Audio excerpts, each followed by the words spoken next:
In today's video, I'm going to teach you how to use Firebase dynamic links.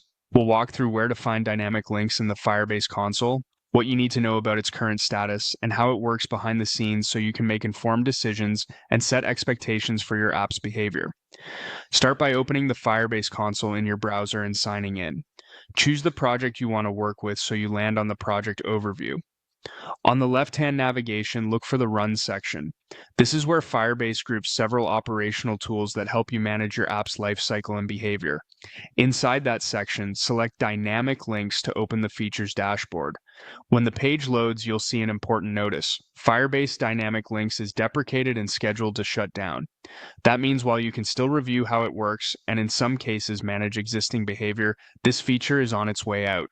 Keep that in mind as you plan. You'll want to check the official timeline and consider a migration path for deep linking in your app. For now, let's use this page to understand the mechanics and terminology so you know exactly what Dynamic Links does. On the Dynamic Links page, click the option that says How does Dynamic Links work? This takes you to the documentation that explains the workflow from end to end.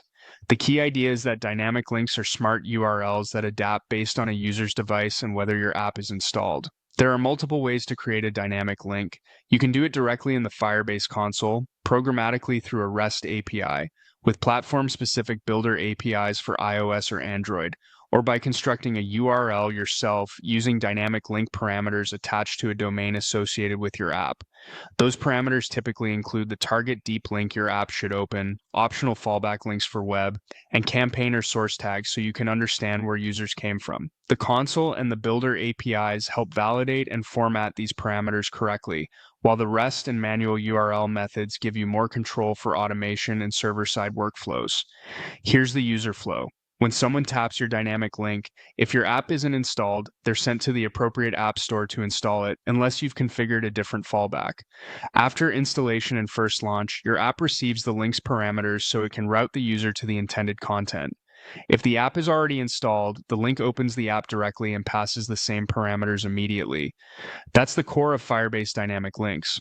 Where to find it, the current deprecation status, how links are created, and how they behave for your users. Thanks for watching, and be sure to review the official Firebase documentation for the latest updates.